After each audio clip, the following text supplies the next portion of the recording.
Grégoire Bouillet, le dossier M, livre 2, épilogue. Au commencement est l'écran.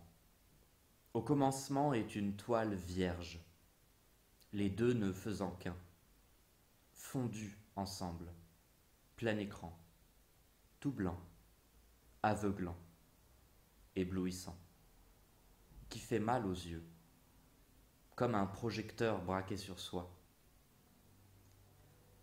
Au commencement est l'aveuglement, le conditionnement des sens, le niveau rétinien des choses violenté pour qu'il accepte par anticipation ce qui va suivre comme un soulagement.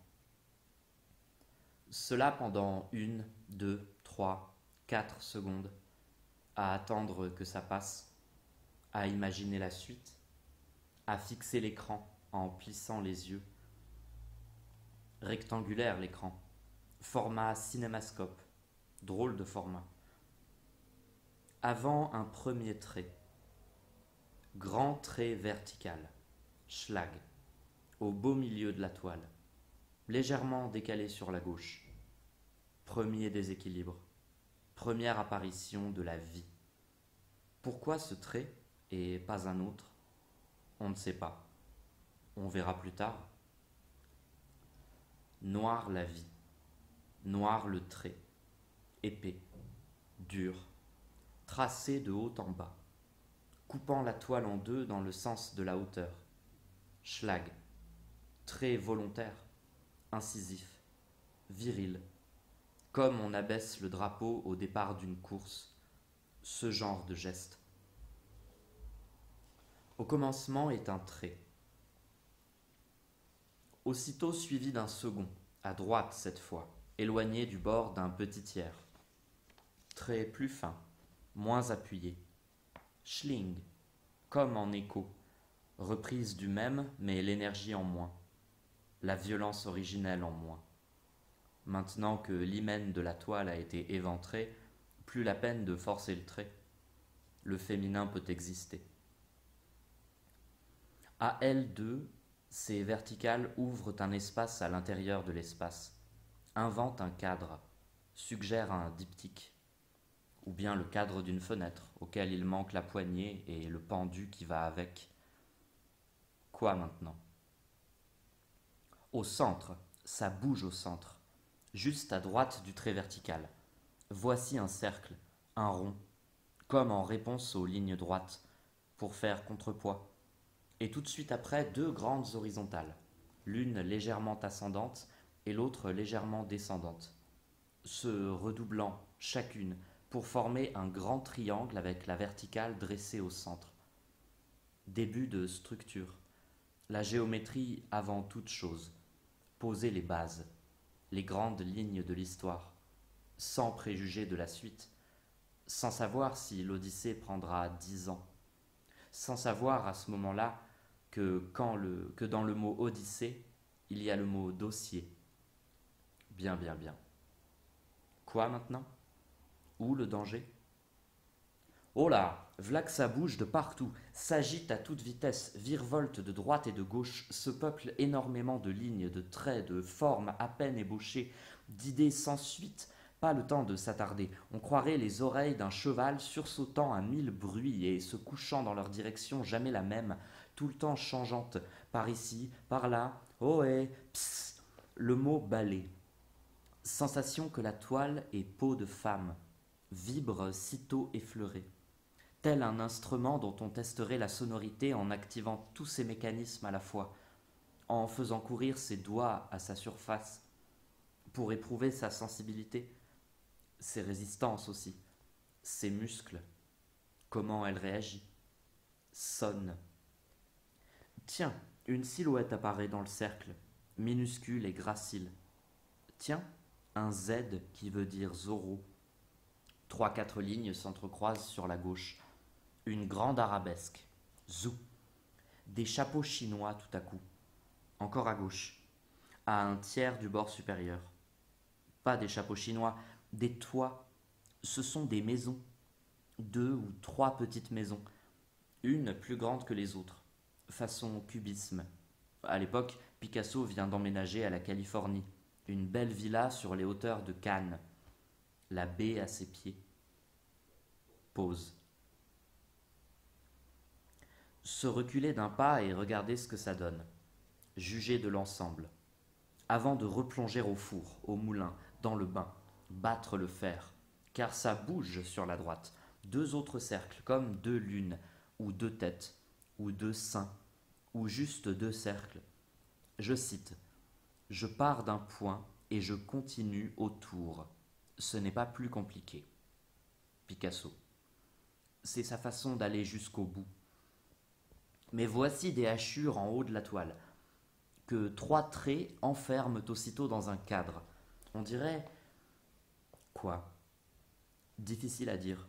Dans la foulée, d'autres traits viennent souligner le trait du milieu, l'épaissir, le consolider, l'imposer au centre de la toile, en faire un axe, une poutre, un genre de réverbère, une séparation désormais explicite, imparable, du tableau en deux parties, droite et gauche. C'est cela peindre, esquisser un premier trait et ne plus y toucher, le laisser en suspens, indécis, informe, en germe, en mémoire, simple trait d'avant le langage. À cet instant, la main ne peut pas en dire plus, elle ne le veut pas, elle s'en va voir ailleurs sur la toile, comme si on l'appelait là-bas, ou bien ici. Comme si la main devait maintenant vérifier quelque chose, ou qu'elle se rappelait tout à coup quelque chose, qu'une idée venait de lui traverser l'esprit, qu'un volet, claquant quelque part dans la maison, réclamait son intervention. Une mésange passant dans le ciel, mobilisant soudain son attention, etc. On ne sait pas exactement ce qui entraîne la main ici ou là, ce qui l'oblige à sauter d'un endroit à un autre.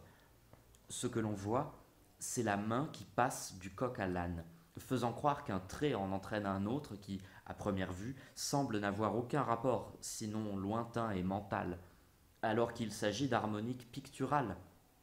Il s'agit de suivre l'écho du trait initial qui, dans toutes les directions, se déploie au plus loin et conduit la main là où ses ondes se propagent, avant de s'éteindre, comme s'éteint ce qui vient de dépenser toute son énergie. C'est alors que le peintre se recule pour voir ce que cela donne sur la toile.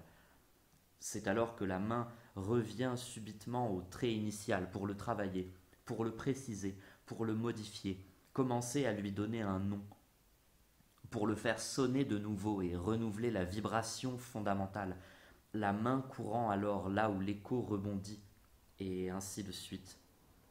Tout avance de concert sur la toile. Rien n'est posé une fois pour toutes. Chaque coup de pinceau écoute l'autre, et tous se répondent en écho.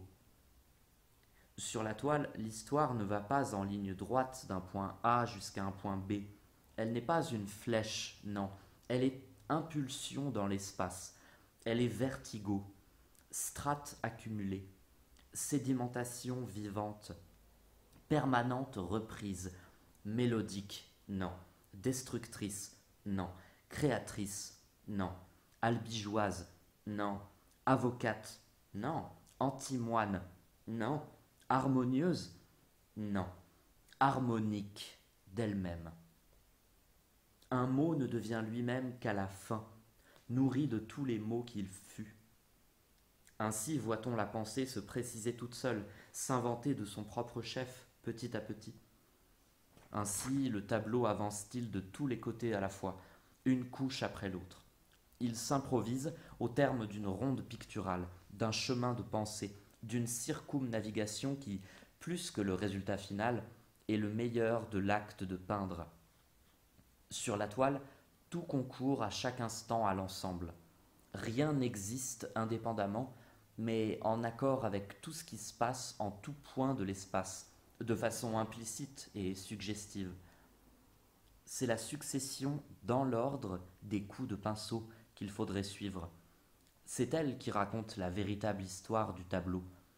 Fait de 1000 tableaux s'empilant les uns sur les autres, l'image de fin n'est qu'un arrêt sur image. Quoi maintenant? Où le danger? des gens. Une foule de petits personnages apparaît soudain au centre de la toile, en bas et à droite, juste silhouettés, juste leur tête, comme des spectateurs dans des gradins, des prétendants au logis, tous concentrés autant qu'éparpillés. Grains de beauté en vrac. Faudrait peut-être les reporter sur une partition. Écoutez ce qu'ils ont à dire. Pas le temps, car voici que les maisons sur la gauche se précisent, comme s'il y avait un lien de cause à effet. En tout cas, voici d'autres toits, de nouvelles façades. Tout un village prend forme dans la partie gauche, sur fond de végétation, de collines en vrac, toujours façon cubiste. La ville de plus rien peut-être, les hauts de plus rien, là qu'habitent les gens.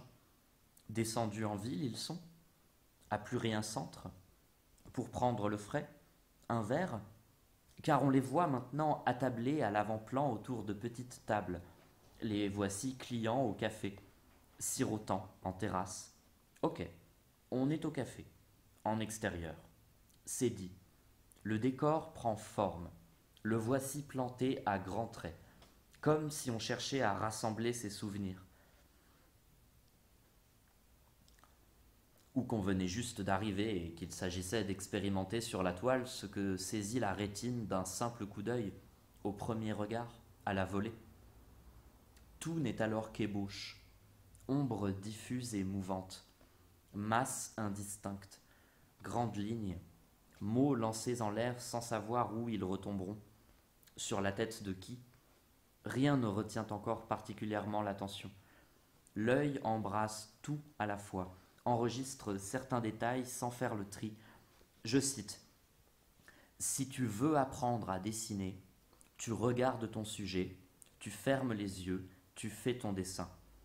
Tu ne dessines pas en regardant, tu regardes après. Picasso.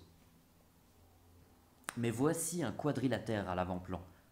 C'est quoi? Une machine à café de marque Illico? Un grand marronnier? Et là, tout en bas, sur la droite au loin, on ne l'avait pas vue, mais une fille vient d'arriver. Elle s'allonge sur le sol, elle prend ses aises. Elle est la première dans son genre, la première venue, l'enfance de l'art.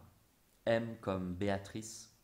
Le regard s'attarde, glisse sur son corps, épouse ses pleins et ses déliés à mesure qu'ils naissent sur la toile. Soudain intéressé, on est, attentif, comme un chien dresse l'oreille, comme on plisse les yeux pour mieux voir.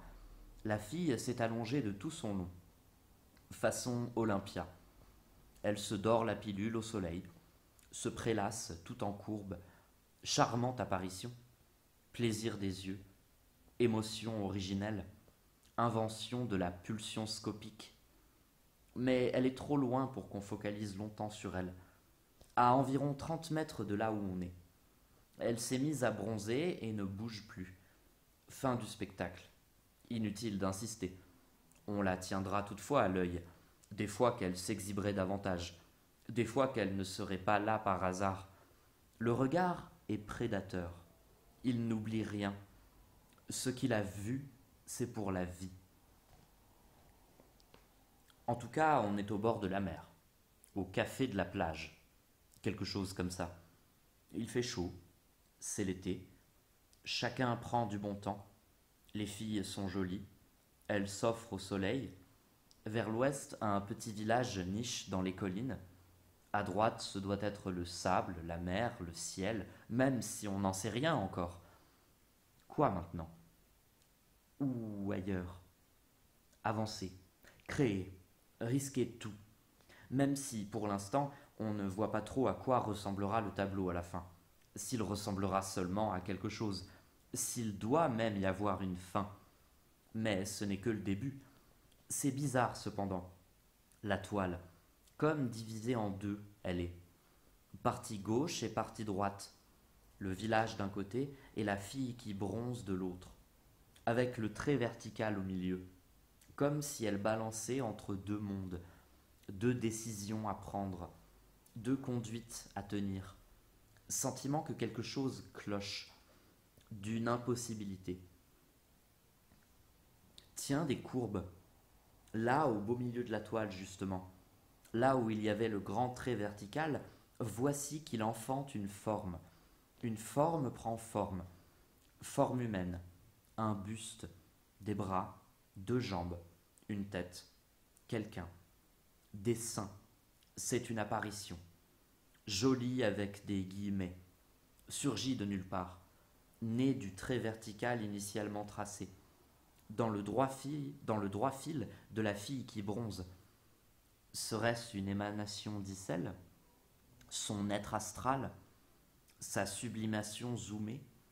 Sa reprise grandeur nature? M comme Béatrice? À moins que, venant de loin, enjambant le temps et l'espace, passant de l'arrière-plan au premier plan, la fille en train de bronzer ne se soit approchée à pas de loup, grandissant à vue d'œil, s'imposant de plus en plus à mesure que ses contours se précisent, ne s'arrêtant finalement qu'au bord de l'écran, à quelques pas du bord de la toile, à moins de 5 mètres de là. Un peu plus et elle sortait du cadre. Elle est nue, grande, canon, belle de jour, imparable, immobile à présent, plantée pile au milieu du café, en plein cœur de l'écran, positionnée immensément à gauche de la verticale du début, comme sur le seuil d'une porte, cariatide à côté de la machine à café de marque Illico, comme si la verticale du milieu portait en germe cette apparition, la préméditait depuis le début, lui chauffait la place. Elle a une petite tête, un long cou. Elle n'est pas nue. On avait mal vu. On s'est un peu vite emballé. Voici qu'elle vient d'enfiler une tenue de bain. 2 pièces de maillot. Noir le bikini. Minuscule ses seins. Magnifique son déhanché. Bouleversante son échancrure intercondylienne. Vraiment chouette la baigneuse. Splendide naïade. Elle vient d'acheter une glace. Vient-elle tout détruire? On ne sait pas. Elle vient juste d'arriver et pas à l'entreprendre déjà. Pas à préciser ses contours. Un peu de pudeur, s'il vous plaît. Elle n'est, à cet instant, qu'une palpitation dorée sur la toile. Une comète pour faire un vœu. Un fantôme qui s'esquisse. L'éternel féminin roulis des choses. Pause.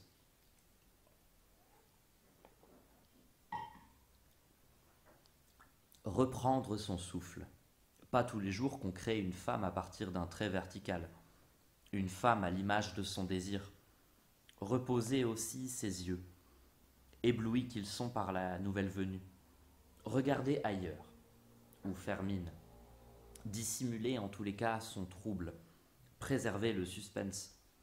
Le désir a ses ruses qui ne trompent que lui.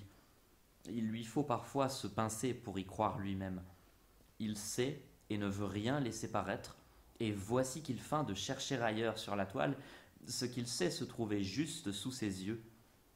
Voici que, dans les collines, ça s'agite de nouveau.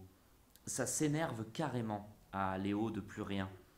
De nouvelles maisons poussent, d'autres disparaissent. Le village s'agrandit, s'étend, se peuple à tout va. Le désir enfle, la Californie telle qu'on la rêve. Attention, travaux. Oui, ça emménage drôlement au village, de façon toujours plus cubiste, comme si ça démangeait tout à coup, depuis l'apparition de la baigneuse. Faut dire que l'irruption de celle-ci au centre de l'écran change tout, modifie à elle seule l'équilibre de la composition, renforce énormément la séparation de la toile en deux, transcende le moindre de ses recoins, exige un nouvel état d'esprit. Il y avait un avant la baigneuse et il y a maintenant un après. Ce n'est pas seulement qu'elle occupe à présent le centre de la toile, elle occupe désormais les pensées. Elle accapare tout le champ de vision et sa présence bouleverse la terrasse du café, la plage à l'arrière-plan, le village à gauche dans les collines, l'univers et tout ce qu'il contient. Ça se voit à l'écran, ça se sent sur la toile. La toile sait. Elle a compris ce que la soudaine apparition de la baigneuse implique, suggère, engendre. À quoi elle oblige dès à présent? Elle a beau n'être esquissée, n'être qu'esquissée, Son retentissement se prolonge bien au-delà d'elle et déteint perceptiblement sur tout le reste, irradie des harmoniques dans tous les sens, contamine et enfièvre tel un virus. D'ailleurs, ça frémit sur la droite, comme si la toile avait des fourmis dans l'angle nord-est, comme si cela n'avait aucun rapport et mon œil, comme une mouche se pose sur le bras et c'est la cuisse qui chatouille. C'est quoi? Un trait, puis un autre. On voit mal. Ça se passe tout là-bas, à l'arrière-plan, à droite, sur la plage. C'est une silhouette, une ombre chinoise, en contre-jour, qui se transforme en petite bonne femme, les mains sur les hanches. Elle n'a pas l'air contente. Peut-être à cause de la baigneuse, conséquence picturale de la baigneuse, à la fois implicite et inéluctable. À l'époque, Picasso ne vient pas seulement d'emménager sur les hauteurs de Cannes, il vient d'emménager avec Jacqueline Roch, qui sera sa dernière femme, et tant pis pour Françoise Gillot, dont il a eu 2 enfants et qui, tout juste répudiée, publiera bientôt un livre racontant près de 10 années de sa vie commune avec le plus grand peintre du XXe siècle.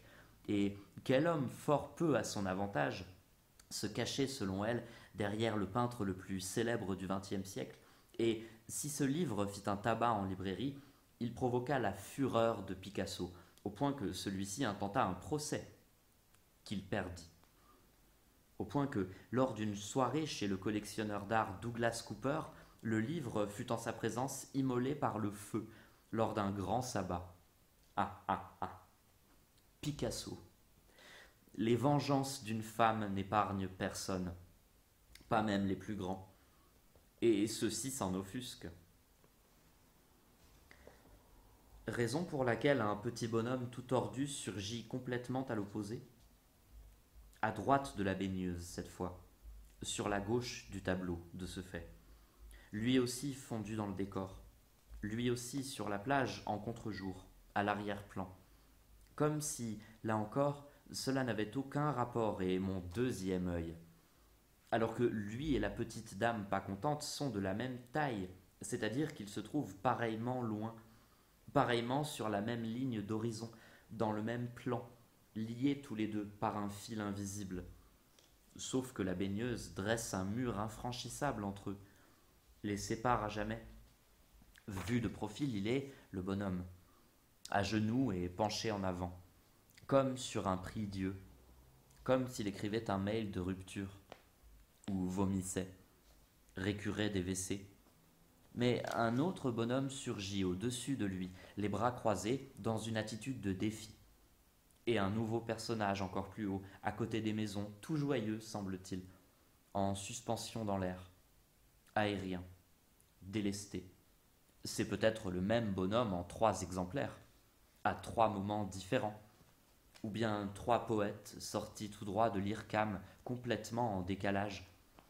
Comment savoir? Quoi maintenant? Pause.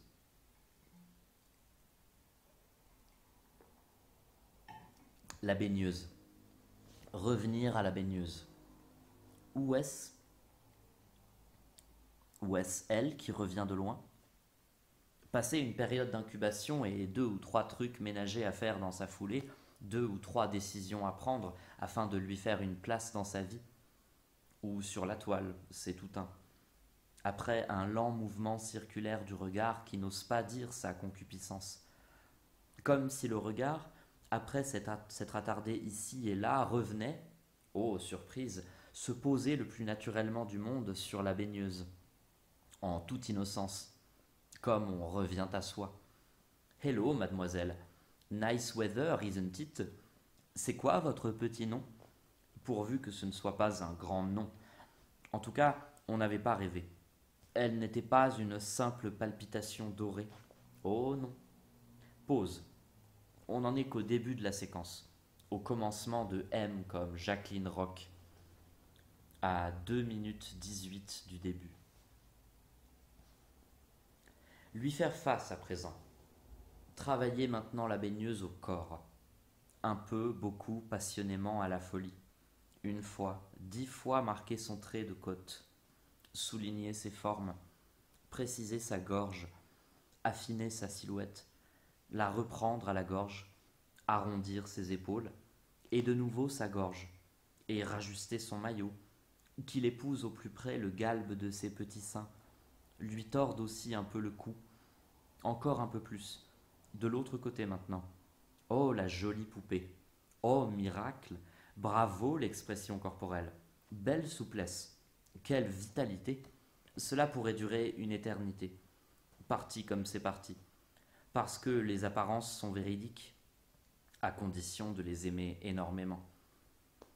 Je cite: ce qui m'intéresse, c'est faire sortir la vérité du puits. Picasso. Et ça marche. Voici que la baigneuse prend vie à l'écran. Voici qu'elle s'anime sur la toile, se pose là, s'impose de plus en plus au centre de la terrasse du café. Hop, la voici affublée d'un joli chapeau. Hop, elle porte un petit top rouge. Hop, elle montre à tous ses bras nus. Hop, elle prend son joli chapeau. Hop, ses cheveux se dressent sur sa tête. Hop, elle remet son chapeau. Hop, hop, hop, elle craque une allumette. Hop, la voici de nouveau en bikini. Essayage en cabine, visions en cascade, abracadabra des métamorphoses, efflorescence du désir qui s'y voit déjà sur la toile, solipsise à fond à l'écran, prend des renseignements à la source en une masse d'informations prises sur le vif, toute instructive, toute périlleuse, toute adorée depuis au moins la page 296 du livre 1. Tout ça en un rien de temps, à toute vitesse, tous les airs de la baigneuse. Je l'adorais celui-là. En accéléré, haute voltige. Bon, c'est un début, c'est une rencontre, le commencement du mot amour. C'est dit. C'est qui cette fille? Sitôt apparue et sitôt élue personnage central du tableau, phare sur la toile, réverbière au pied duquel chercher ses 4 clés à 4 pattes. Sûr qu'elle va donner du fil à retordre. Bien le genre. De la voir bouger tout le temps donne le tournis. On aimerait qu'elle se tienne un peu tranquille. En tout cas, il se passe maintenant quelque chose d'excitant sur la toile, qui aimante le regard, rend avide des yeux. Pas tous les jours que l'on voit son désir se dresser devant soi, mais chut, il s'agit peut-être d'un feu de paille, d'une simple émotion atavique. Il y a toujours des problèmes, des menaces, des interdits, des impossibilités, en veux-tu, en voilà. C'est le risque, c'est le danger, c'est l'histoire. La bataille ne fait que commencer, le fiasco s'amorce seulement. C'est qui cette fille? Pause.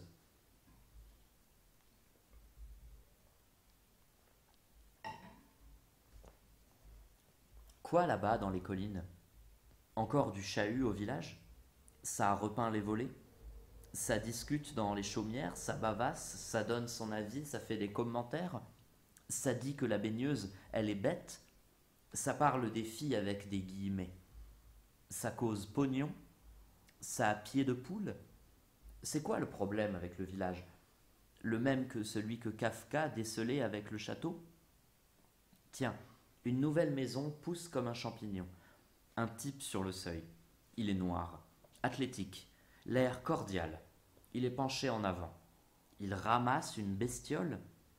C'est Leslie Thompson. Tout ça par-dessus l'épaule de la baigneuse, en regardant au loin derrière elle. Petit moment de distraction qui doit avoir sa raison d'être. On ne saura pas laquelle. Pas le temps. Car la baigneuse lève maintenant un bras au-dessus de sa tête, le bras gauche. Elle le laisse retomber le long de son corps. Et puis le relève. Et puis non. Et puis si. Faudrait savoir. Elle ne sait pas ce qu'elle veut. Elle voudrait tout. La liberté et la sécurité. Elle semble surtout embarrassée. Elle tourne la tête vers la droite. Pose finalement sa main sur sa hanche. Enroule son bras gauche autour du trait vertical du milieu comme du lierre grimpant. Se cambre en avant. Regarde de nouveau droit devant elle.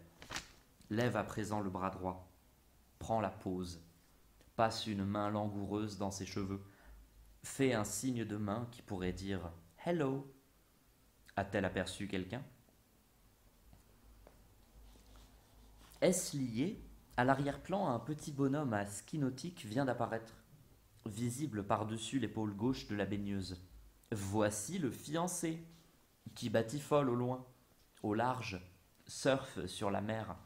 Le voici tiré par un hors-bord, avec 3 personnes silhouettées à son bord.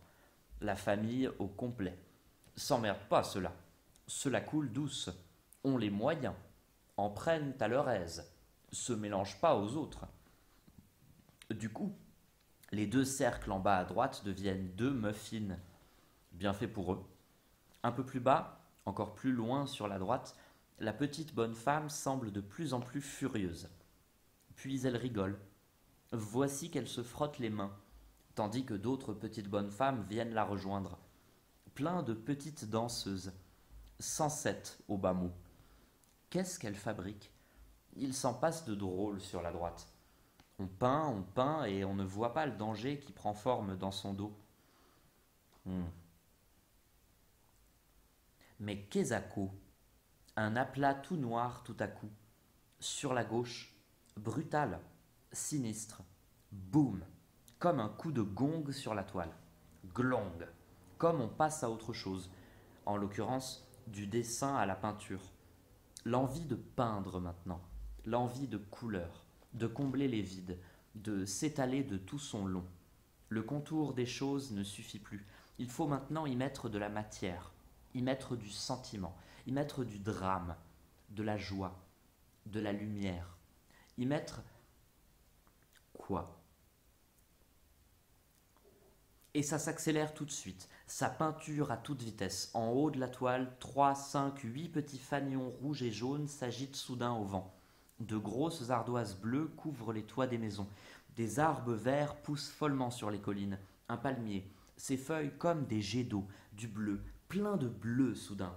Youpi, du bleu pour le ciel qui, d'est en ouest, devient immense à l'écran. Apparition du ciel, sonnet, trompette, ciel très haut, ciel très lumineux, morale au beau fixe. Le monde ne saurait m'évacuer de ce qui se passe à cet instant sur la toile.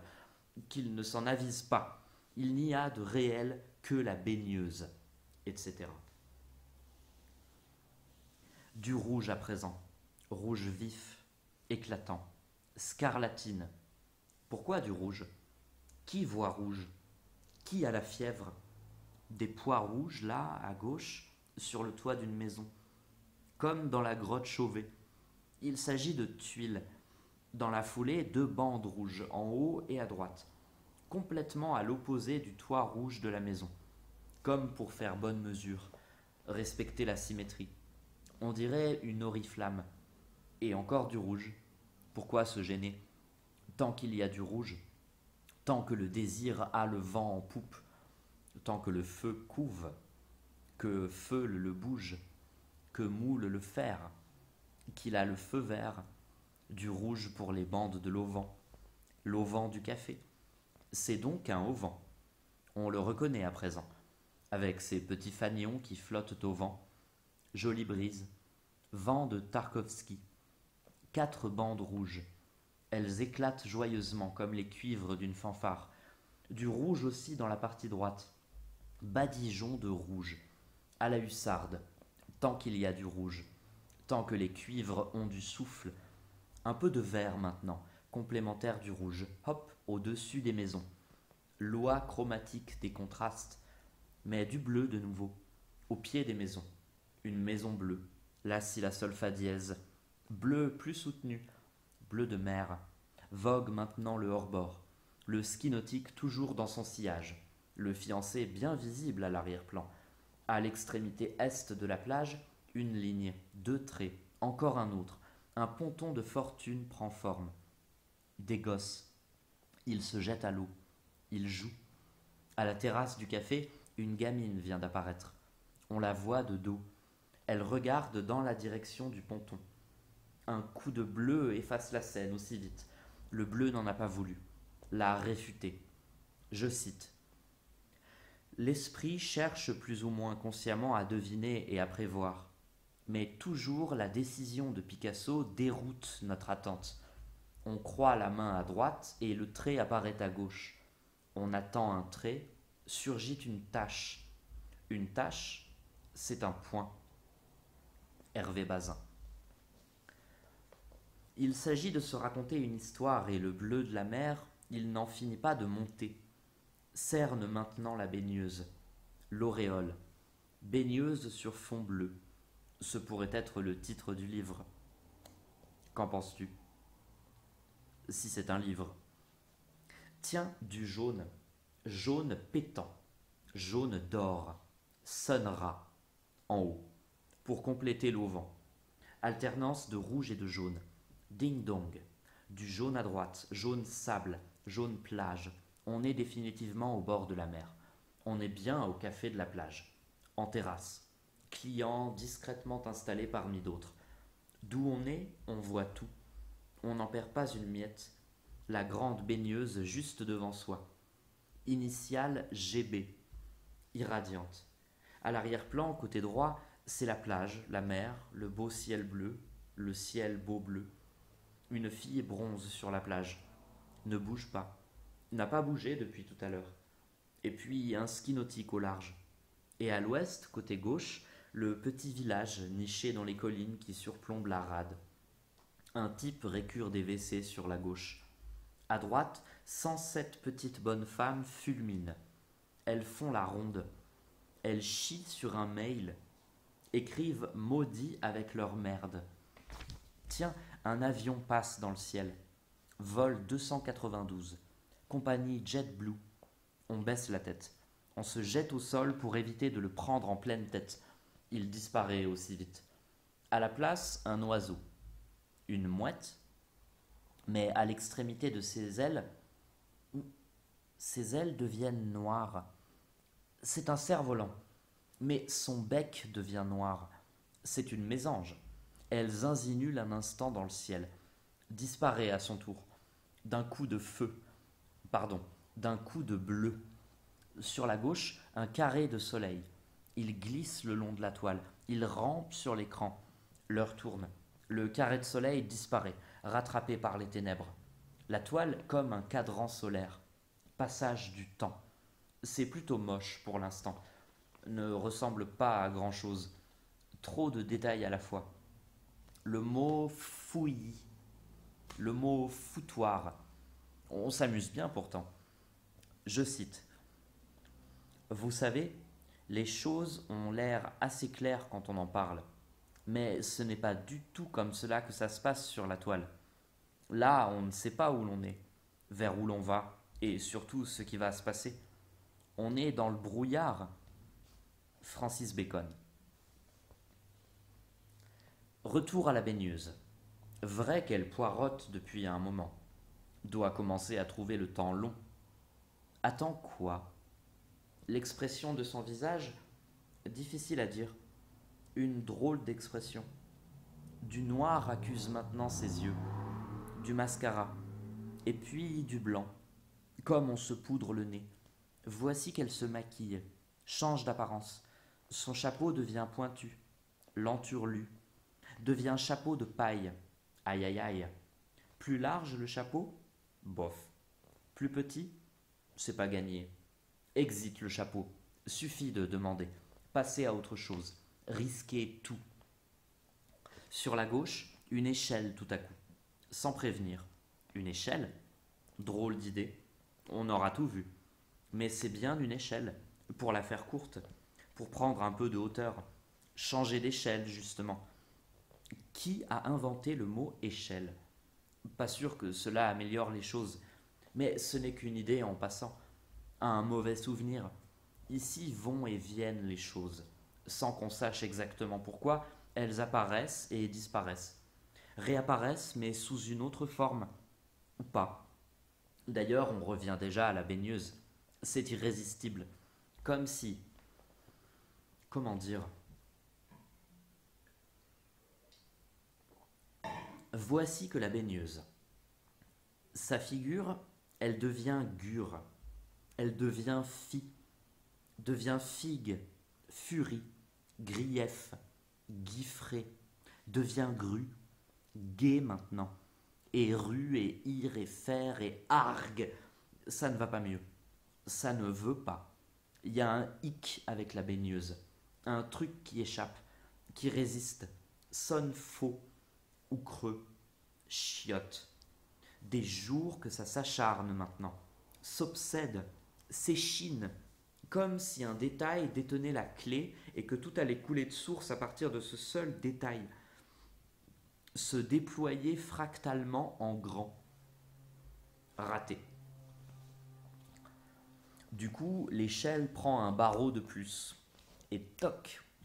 Sur la droite, parmi ses copines, la petite bonne femme pas contente prend la grosse tête. Sa tête devient un melon. On ne voit pas trop le rapport. Mais c'est pour mieux revenir à la baigneuse, comme on revient à de meilleurs sentiments. Car c'est reparti pour un tour. Ça trifouille de nouveau la baigneuse. Ça persévère en son être. Ça fouaille et tronche. Ça la rature et la délice à l'écran. La triture et la boucherie. Ça joue au docteur avec elle, à la marelle, à 1, 2, 3 soleils. Et à c'est celui qui dit qui y est. Qu'elle livre son secret, mon Dieu. Qu'elle sorte de ses gonds à la fin. Brise ses chaînes. Baise ses écrins. Soit heureuse. Exprime quelque chose à son niveau individuel des choses. Qu'elle baigne et qu'elle use. Qu'elle baigne et qu'elle euse, s'il faut qu'elle saigne et bue, qu'elle bagne et suit, gaine et buse. Mais encore un trait, et la voici bise nuage. La voici ange bieux, sien bagne, usage béni, anus beige, beau singe, non, beau cygne plutôt. C'est bien un beau cygne. C'est fou ce qu'on peut faire avec une baigneuse. Ce n'était pas du tout prévu. Plus on creuse et plus on en découvre de belles. Plus on tombe des nues. C'est le risque. C'est pire que tout à l'écran. C'est la dinde qui vote pour Noël. Stop. Laisse tomber. Quand ça veut pas, ça veut pas. S'en tenir à là, right now. Il y a un moment où la persévérance devient pure obstination. Passion triste. Il y a manifestement un blême avec la baigneuse. La quitter ? Lui envoyer une lettre d'adieu ? On y était presque pourtant. On a cru tenir quelque chose à un moment, lorsqu'elle était bise nuage sur la toile. Il est trop tard maintenant. Envoler la bise nuage. Il aurait fallu s'arrêter alors, ne plus toucher à rien, lâcher les pinceaux comme on lâche les chiens. Clouseau s'en serait contenté. Il aurait dit, de point ouvrez les guillemets, en tout cas, ça fait un tableau. Un œil toujours sur son fichu tachymètre. Mais ce n'était pas ça. Pas exactement ça. Picasso l'aurait su. Il aurait eu une espèce de révélation, un choc intime. Il se serait dit « Ah, voilà, mais oui, c'était donc ça, c'est là, Eureka, c'est donc bise-nuage, bon sang, mais c'est bien sûr. » Non qu'il l'aurait su à l'avance. Personne ne sait rien à l'avance. Tout le monde avance à l'aveuglette, guidé par l'aveuglette, justement. C'est ça peindre. Cela vivre. On ne sait que lorsque la chose se produit. On la reconnaît alors, sans l'avoir pourtant jamais connue. Ou alors il y a très longtemps. Que devient d'ailleurs la fille qui bronze sur la plage ? Rien. Bouge toujours pas. Se dort toujours la pilule à l'arrière-plan, comme au fin fond de l'enfance, prise dans de l'ambre, amour fossile. Tous ces efforts, c'est pour que la vérité prenne forme, quelle que soit la vérité et la forme qu'elle peut prendre, aussi éphémère soit-elle. Chercheur d'or on est. Quand on a trouvé le filon, on le sait. C'est là. On a retourné la bonne carte. C'est l'évidence même. C'est une allégresse. Une euphorie. On est enfin dans le vrai. Mais on n'est jamais dans le vrai. Une autre partie vient toujours après l'autre. That's poker. Je cite. Très vite, le point est atteint où l'on ne peut plus parler de l'achèvement d'une image, mais de l'avènement d'un nouvel équilibre au détriment d'un autre, et ainsi de suite. Werner Speiz. Quoi l'échelle? Qu'est-ce qu'elle veut l'échelle? Elle voit pas que je cause? Elle talk to me l'échelle? Sans blague. Encore un barreau elle veut l'échelle? Va pour un barreau supplémentaire, si ça peut lui faire plaisir. Ce ne sont pas les barreaux qui manquent. Elle veut que maman se jette dans le vide, qu'elle tombe encore de haut? Sacré minou, pauvre maman. Je ne t'oublie pas, maman. Il m'arrive d'être triste parfois. Et puis non, impossible de laisser la baigneuse dans cet état. Ce n'est pas sérieux. C'était drôle 5 minutes. Ça ne l'est plus. Est-ce la baigneuse? Parce elle est rétive? Est-ce la peinture? Est-ce moi? S'agit-il d'autre chose? En tout cas, le temps se gâte. Il vire mauvais sur la gauche. D'humeur noire devient à l'ouest, comme en manière de représailles. Oui, le ciel s'assombrit tout d'un coup en haut à gauche. C'est très net. Il y a de l'eau dans le gaz sur la toile. De gros nuages noirs s'amoncellent au-dessus des collines, vus de plus rien sous l'orage. L'auvent de la terrasse du café s'agite de franges échevelées. Sensation du vent qui souffle, qui forcit.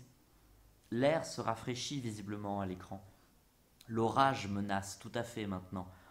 Il s'abat sur le village, là-haut, à l'ouest, dans les collines. Une pluie noire s'abat sur lui. Le noie. Disparu le village. Rayé de la toile, il est, à grands coups de pinceau. Je cite. Chez moi, un tableau est une somme de destruction. Je fais un tableau, ensuite je le détruis. Mais en fin de compte, rien n'est perdu.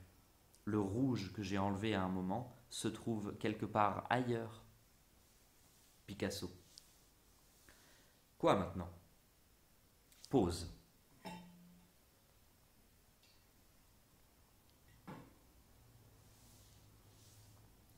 La toile se souviendra que le village fut, d'un coup, rayé de la toile. Vlan. En attendant, on assiste à la catastrophe en direct. Ce n'est pas diffus, c'est une vraie tempête sur la toile, un cyclone, une fureur, toutes les maisons balayées en même temps, effacées toutes ensemble, le mot bombardement là-haut dans les collines, le nom de Guernica, les villes de Homs et d'Alep.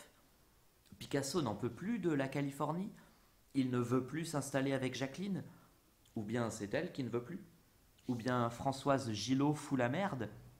Dommage. On l'aimait bien, ce village. On se voyait déjà y prendre ses quartiers, la rade à ses pieds. À la place, une grande flaque noire à présent. Une flaque d'homme, un charnier de Falkenau, un test de Rorschach. Fallait bien que quelqu'un morfle. C'était ou la baigneuse ou le village. Aller faire pipi. Fumer une cigarette. Lamper au goulot d'une gorgée de cognac. Sensation de la brûlure qui s'écoule dans l'estomac. On peut suivre son trajet intérieur. Fin du énième niveau individuel des choses. Lequel au juste? Bah, on ne compte plus depuis le temps. On n'est plus comptable de rien. 3500 prises, à compter Clouseau. 3500 niveaux individuels des choses. Au bas mot.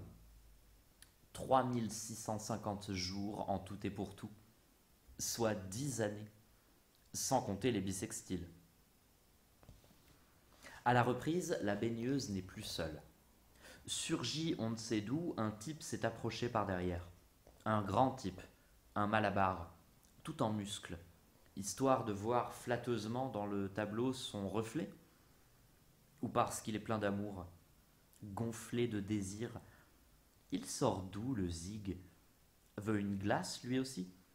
Semble surtout intéressé par la baigneuse. L'entreprend carrément. Se colle honteusement à elle. Pas gêné le gars. Il porte un petit slip de bain. Noir le slip de bain. Ce doit être la mode en cet été 1955. Vraiment costaud le gars. Genre maître nageur. Genre Apollon des plages. Faut voir comme il serre de près la baigneuse. La drague de façon éhontée, veut tout de suite l'envelopper dans une cape soyeuse. D'où on est, on suit l'affaire de près. On n'en perd pas une miette. Aux premières loges on est. Spectacle garanti. Sur une vraie plage, je les aurais moi aussi observés.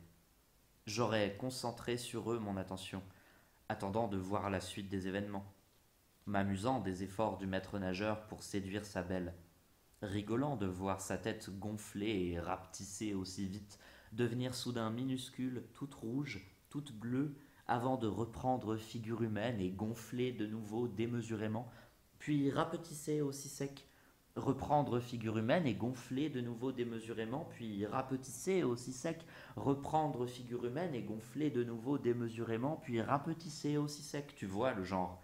Je ne te fais pas un gif animé.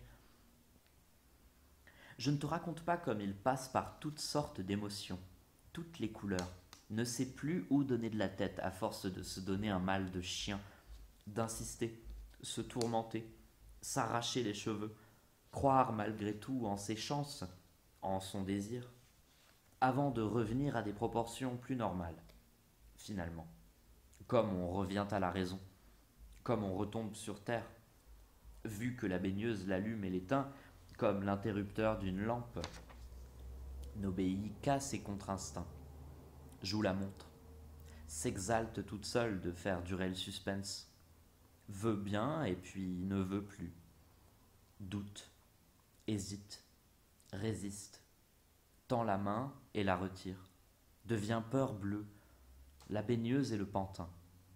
Chiotte, qu'elle aille se faire, chez les Grecs, chez qui elle veut. Sauf que, la baigneuse, voici qu'elle se pend au cou du maître nageur, voici qu'elle l'enlace d'amour et lui murmure quelque chose à l'oreille. Et le maître nageur de bomber aussitôt le torse, d'être fou de joie à l'écran, de se transformer en animal, en monstre, en cheval, en taureau, en centaure, de se jeter tout de go sur la baigneuse pour l'enlacer tout entière et la soulever de terre, l'asseoir sur la ligne d'horizon comme si c'était le rebord d'une cheminée, lui écarter les cuisses, y enfouir sa tête, lui arracher son petit bikini noir avec les dents, la tordre dans ses bras, la ployer sous lui, l'enfourcher et la dévorer toute crue, la réduire en bouillie, jusqu'à s'amalgamer totalement à elle en une mêlée furieuse, un tango de tous les diables, à tel point que la baigneuse en perd la tête et les bras et les jambes, ne sait plus ce qui lui arrive, se disloque tout à fait à l'écran, s'éparpille et s'émiette et s'écartèle, implose de partout, effeuillée de partout où elle est, avant de s'affaisser brusquement sur elle-même, s'effondrer de tout son long à l'écran, tomber carrément dans les vapes. On la voit s'évanouir sur la toile, devenir flaque au sol, chiffre molle, sac informe, paquet de chair éventrée et extatique.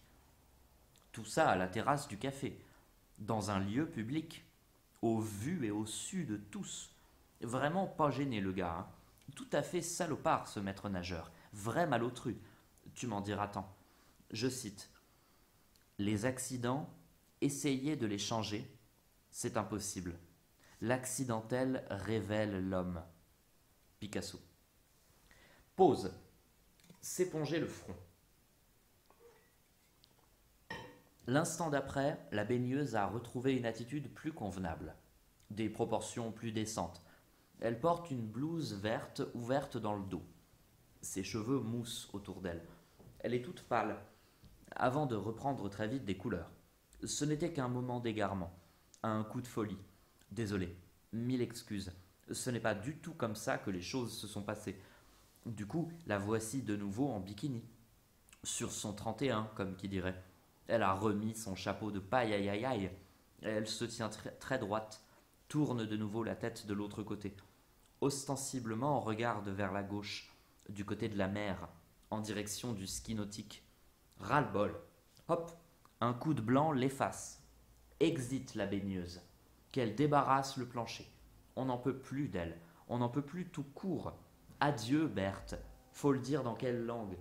On peut lui écrire une lettre si elle préfère. Coucher tout ça par écrit, à défaut de coucher ensemble. Pause.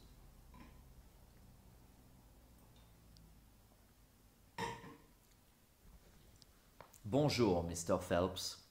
Votre mission, si vous l'acceptez, est d'arriver à finir cette toile, de résoudre le problème qu'elle pose et, à travers lui, le problème dont il est la figuration. Car pour l'instant, c'est le fiasco. Ça part vraiment en couille. Ça tourne au grand n'importe quoi. Pour l'instant, la partie droite n'arrive pas à s'entendre avec la partie gauche. Elles ne coïncident pas. Elles n'arrivent pas à se trouver dans le même plan. Elles se contestent. C'est très net. C'est tracé le trait vertical au début qu'il n'aurait pas fallu. Dès le départ, il a séparé la toile en deux, et voilà le résultat. D'un côté, le petit village, les collines, la Californie, le maître nageur. De l'autre, la plage, le ski nautique, les gens au café, la petite dame qui bronze. Entre eux, une séparation, un trait vertical. Et comme par hasard, c'est de ce trait que la baigneuse est sortie tout armée. C'est lui qui l'a engendré. Vous comprenez? La baigneuse sépare les deux mondes. Elle est à cheval depuis le début. Elle concentre sur elle toutes les tensions et les contradictions au lieu d'en exprimer la résolution. Elle est le fléau de la balance. Et, de ce fait, elle ne peut pas se décider. Elle est indécidable sur la toile. Dans ce cadre, elle le sera à jamais. Le maître nageur en témoigne. Même après qu'il est apparu, elle demeure sans recours. Malgré tous ses efforts, elle n'en démord pas. Le maître nageur a beau faire tout ce qu'il peut, il a beau être du côté de la Californie, il a beau l'aimer, et oui, tous les deux ont beau se mettre dans tous leurs états, prendre toutes les positions, enfler ou rapetisser, se caresser ou se chafouiner, rien à faire. Ça ne colle pas. Ça colle entre eux, mais eux ne décollent pas du fond. Ils ne parviennent pas à s'individualiser. Ils sont voués à rester indécis sur la toile, sans avoir d'endroit où aller, se tenant, quoi qu'ils fassent, à la croisée des mondes, et c'est moche en peinture. C'est affreux de ne pouvoir se décider. S'installer ensemble à la Californie ou pas, se marier ou non, vivre sa vie ou celle qui a été décidée pour vous. Ne le prenez pas mal, Jim, mais ou bien la baigneuse et le maître nageur sont le sujet du tableau, ou bien ils sont des éléments du décor. Ou bien ils font couple, ou bien ils ne sont rien. Ou bien ils prennent toute la place, ou bien ils sont des éléments de l'histoire. Ils ne peuvent pas être les deux. C'est une question de proportion, de rapport au monde.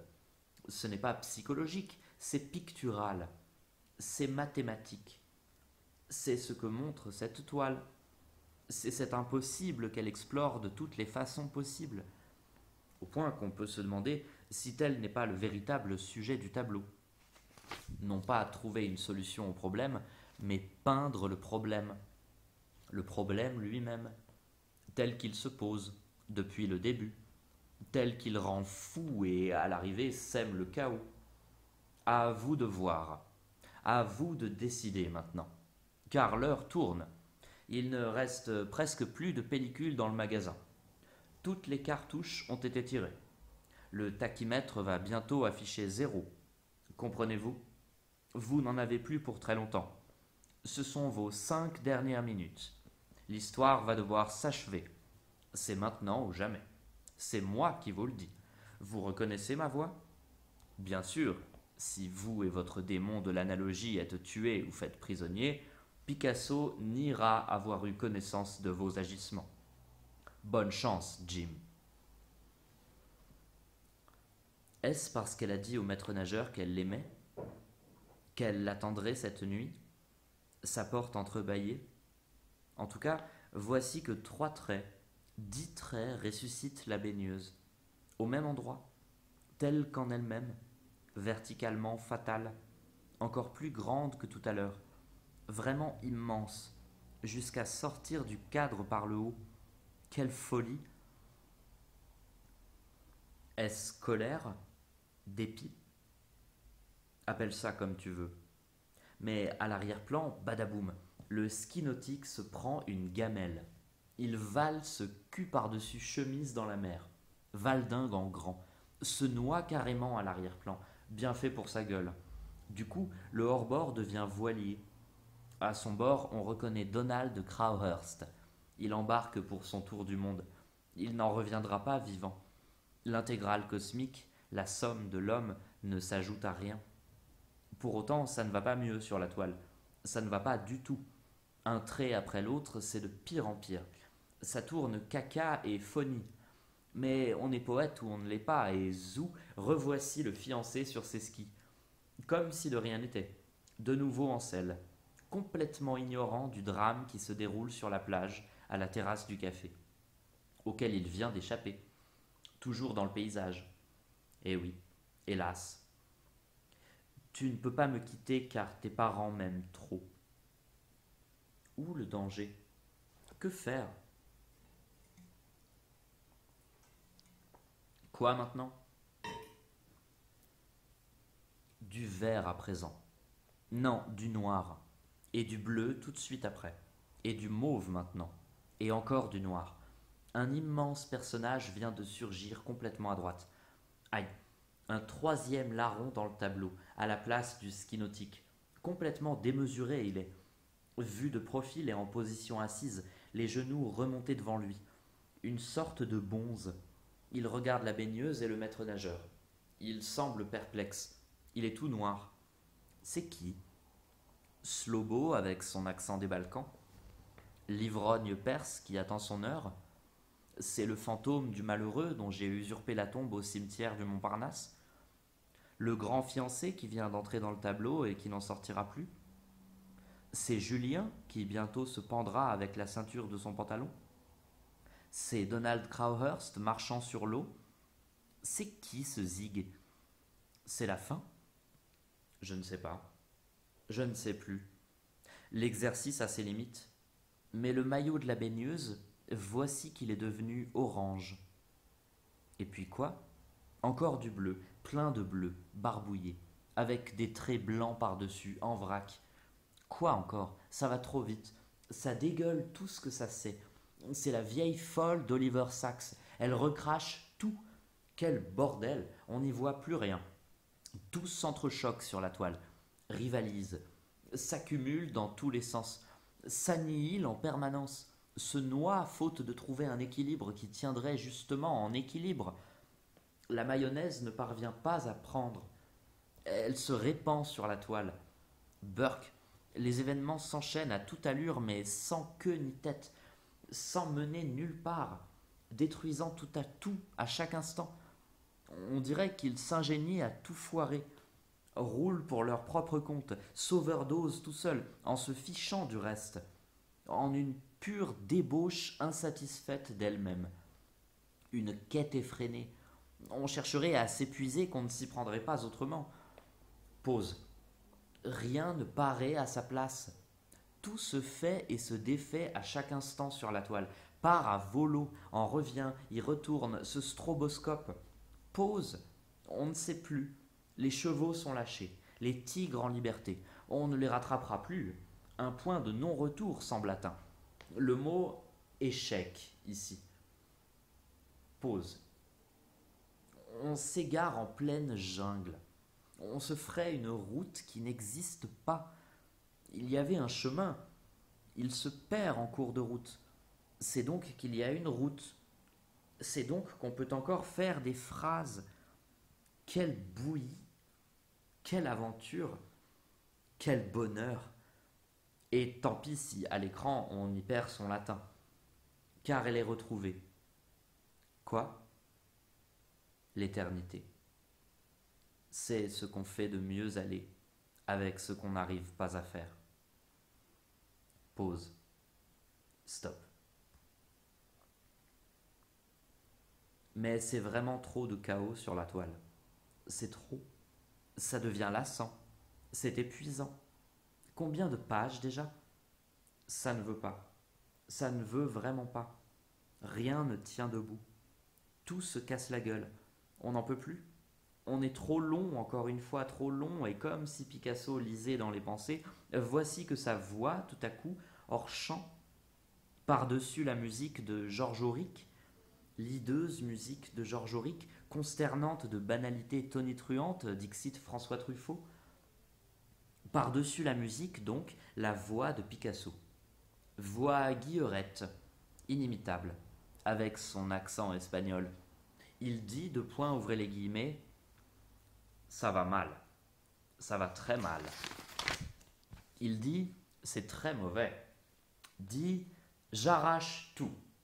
Dit, je vais maintenant faire comme si j'étais chez moi.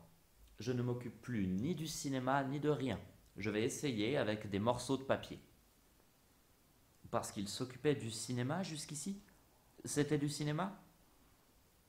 Eh oh, ça va continuer encore longtemps comme ça? Des morceaux de papier maintenant? Et quoi ensuite? Des mots croisés? Un roman photo? Des pas, des beaux et des paquebots? Des mélans et des coliques?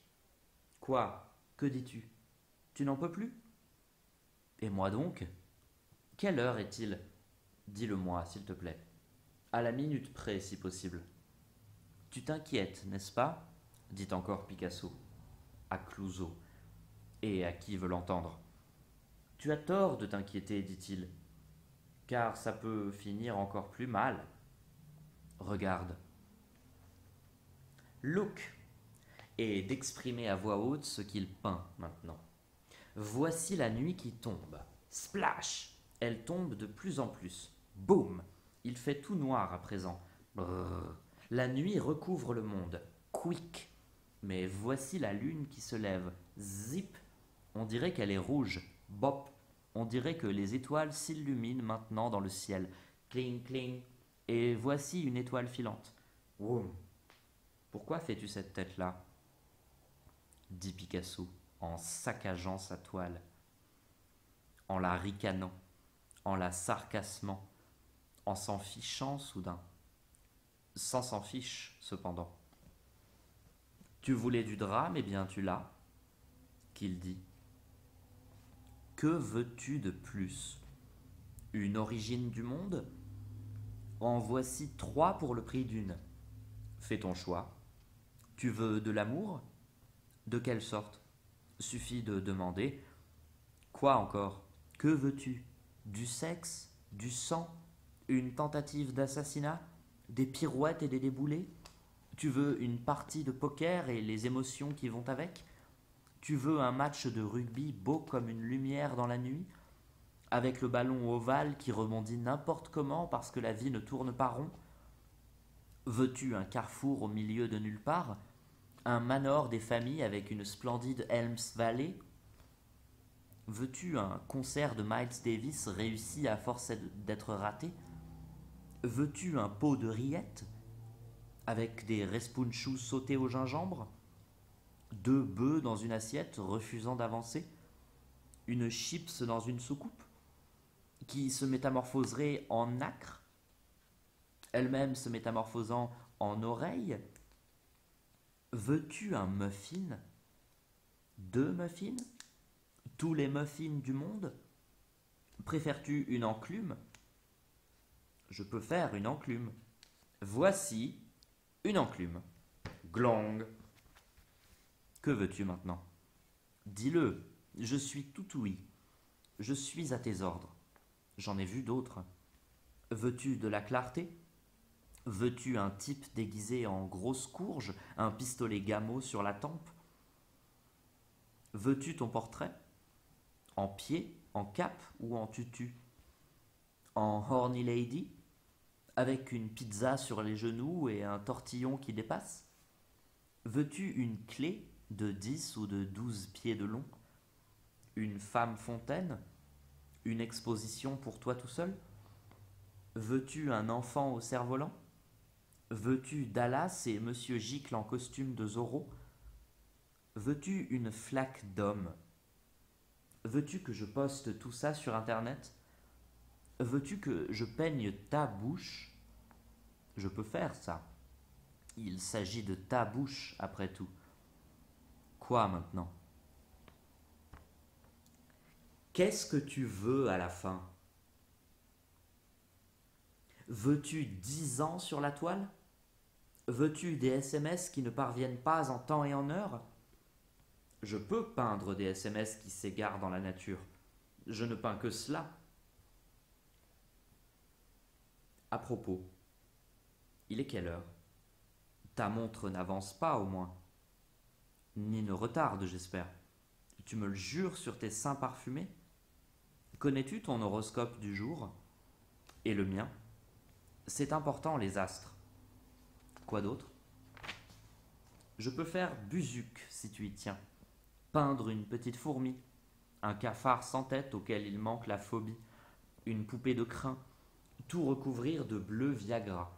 Je peux faire ça aussi. C'est fête aujourd'hui. Ce sont les soldes. Tout doit débarrasser le plancher. Il est quelle heure à présent? Quoi? Elle a obéi et a chuté, horizontalement et en 9 lettres? Tu n'as pas trouvé? Ça te va si je te dis Laobieut, Laobiehut? Tu connais les allographes? Veux-tu savoir quelque chose d'autre? Ai-je oublié quelque chose? Que puis-je dire que je n'ai déjà dit? Tu n'en peux plus? Veux-tu jouer à Spider? Tu veux jouer au pendu? Je suis très fort à ce jeu. Look, voici un pendu. Sa tête molle et pantelante à la poignée d'une fenêtre avec la ceinture de son pantalon. Il s'appelait Julien. Je peux dire son nom. C'est le moins que je puisse faire. Je peux bien faire pire. Pourquoi fais-tu cette tête? Tu ne trouves pas que ça fait des progrès sur la page? Regarde mieux. Ouvre ton esprit. Que veux-tu encore? Veux-tu que je recommence tout depuis le début? Reprise de reprise de reprise de reprise? N'ai-je pas exaucé toute ta curiosité? Ne suis-je pas remonté jusqu'à Béatrice? Jusqu'à la grotte Chauvet? Veux-tu que je peigne la lettre M et dessous For the last time? Veux-tu toute la liste des M comme ceci ou des M comme cela? Si cela t'intéresse, elle se trouve à l'adresse www.ledossierm.fr/42. Veux-tu mes larmes? Que dis-tu? Si c'est pour aujourd'hui ou pour demain? Quoi? Tu ne sais plus qui est qui? Si c'est toi ou si c'est moi que je tutoie? Ou même quelqu'un d'autre? Un personnage du dossier? Tu es perdu? C'est trop? Ras-le-bol? Assez? Tu as envie de calme, de silence. Ta curiosité est assouvie? Enfin, pas trop tôt. Car je te rappelle que c'est toi qui voulais savoir. Relis la page 50 du livre 1.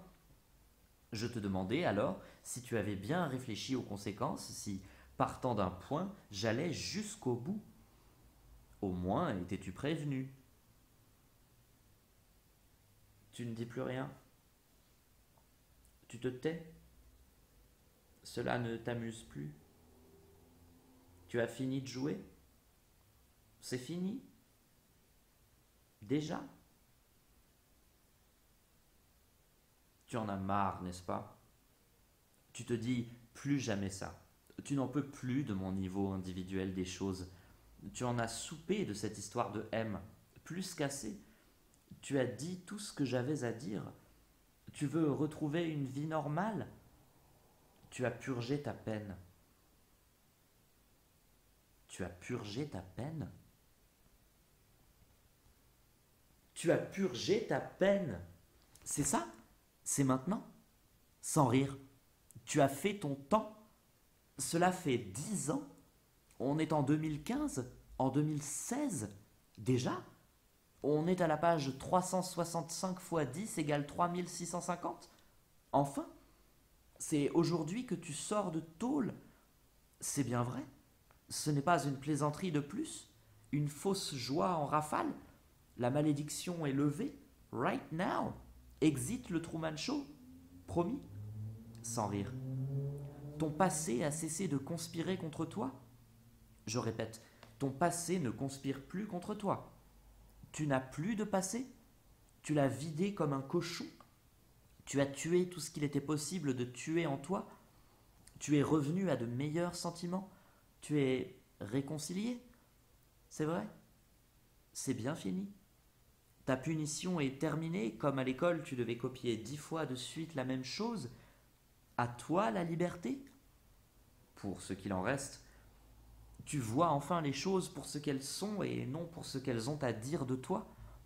Tu as retrouvé le sourire qu'on t'avait volé. Tu as traversé le nuage qui se trouvait sur ta route et te voici enfin de l'autre côté. Tu n'as plus la tête dans les nuages, comme on dit dans le guidon. Tu n'es plus givré, plus frigorifié, même par beau temps, alors que les autres se dorent au soleil parce qu'ils n'ont pas un sale petit nuage qui, stationnant juste au-dessus de leur tête telle une sinistre auréole, les suit partout où ils vont et fait pleuvoir en permanence sur eux. Tu as assez payé, tout remboursé, assez cultivé ton jardin et celui des autres, assez joui au-dessus de la ceinture, fini de te branler, de tout raconter et de tout déballer, tout retourner à l'envoyeur, vider ton sac jusqu'à le crever, creuser ta tombe et scier ta branche, te marrer sur la page comme un bossu, prendre un plaisir ici plutôt qu'ailleurs, échouer si cela s'appelle échouer. Tu as trouvé un chemin. Tu es sorti de la forêt obscure. Tu es toujours vivant. Tu bouges encore. C'est bien toi. C'est toujours toi. La culpabilité n'a pas eu raison de ton être. Sans déconner. Tu as enfin retrouvé un équilibre. L'entropie a épuisé ses sortilèges. Le tableau au mur n'est plus de traviole. Tu l'as redressé. Quelqu'un l'a redressé. Tu as refermé ton dossier. Tu ne traînes plus de casserole. Tu es parti d'un point et, comme annoncé au début, tu es allé jusqu'au bout de ton niveau individuel des choses et impossible d'aller plus loin. Il n'y a rien plus loin. Impossible d'improviser davantage. Tu as tiré toutes tes flèches, jeté toutes tes forces, exploré chacune des arcanes de ta grotte Chauvet et fait la lumière sur ses parois et dévoilé les animaux fabuleux les dévalant. Homs et Alep ne sont plus bombardées. Elles ont été déclarées villes ouvertes. Le massacre est fini. Il y a des survivants. Il n'y en a aucun. Ils ont tous été gazés, exterminés, anéantis, expulsés, au vu et au su de tous, dans l'impunité la plus mondiale, j'allais dire minable. Quoi? On ne parle même plus de Homs et d'Alep? C'est déjà oublié. Comme si cela n'avait jamais eu lieu. À qui le tour maintenant? Tu as trouvé. Tu as trouvé? Si la France n'est pas un pays, c'est quoi? Tu as réussi à reconstituer ta lettre que M te retourna en 1000 morceaux? La plaque mortuaire a disparu de la tombe du cimetière Montparnasse? L'équipe de France de rugby a retrouvé son jeu? Tu as cessé de lire les horoscopes? Tu ne te prends plus pour le maître anonyme du temps?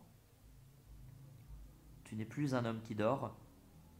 Tu as perdu toutes tes dents, tous tes cheveux, la totalité de tes illusions, l'alopécie définitive. Tu as fait tes adieux? Fait ton match avec tous les faits de jeu qui font que rien ne se déroule comme prévu? Tu as enfin soldé tes années 70 avec l'adolescence qui allait avec, les désirs de liberté qui allaient avec, les expériences possibles, Martin Eden et Zorro et Cadichon et toutes les lectures de ta jeunesse. La contre-révolution menée par JR est achevée. Nous sommes entrés dans l'ère post-Dallas. Sur le monde dévasté frémit une nouvelle espérance. Des horreurs jamais vues vont maintenant se produire. Un nouveau cycle s'amorce, pire que les précédents, lui-même pire que les autres. Tu es entré dans le troisième et dernier âge de ta vie, celui du souci de soi. Tu penses obtenir enfin un minimum de respect de la part des gens et des choses, car c'est bien après ça que tu cours, non après la gloire, le pouvoir, l'argent, les femmes ou même le bonheur, mais après un minimum de respect. Juste un minimum de respect. Quoi d'autre? C'est maintenant que tu n'as plus rien à faire, ni dossier à constituer, ni peine à purger, que tu vas entrer en dépression? Maintenant que tu n'as plus rien à dire, plus rien à te mettre sous la dent, plus aucun moyen personnel de subsistance, à force de tout donner sur la page, tout dilapider et épuiser sans rien garder pour toi, pas une once, jusqu'à n'être plus que ton propre néant, une coquille vide. Et si c'était maintenant que tu allais être un tout petit peu heureux, ce serait chouette, à tout le moins tranquille. Évitons les grands mots. Quoi? Que dis-tu? Tu n'y crois plus? Tu n'attends plus désormais que ta mort à venir et rien d'autre? C'est ça? Tu ne peux pas faire davantage obstruction au mensonge. Tu n'es pas de taille finalement. Tu as eu beau sortir des conventions et saboter autant que faire se peut toutes les représentations qui figent la vie dans la mort, cela ne t'a pas sauvé? Mais quoi? Que dis-tu? L'alphabet ne s'arrête pas à la lettre M. Il reste d'autres lettres à vivre et... Quoi? Que dis-tu? Qu'est-ce à dire? C'est une blague. Tu n'es pas sérieux. Tu te moques de moi. Dis-moi que je rêve. Dis-moi que tu me fais marcher. Quoi? Tu as rencontré quelqu'un? Seigneur. Oh non, pas ça. Tout, mais pas ça. Tu te fiches de moi. Cela n'en finira donc jamais? N'en auras jamais tu assez? Dis-moi que c'est une farce. Dis-moi que ce n'est pas vrai. Tout ça pour ça?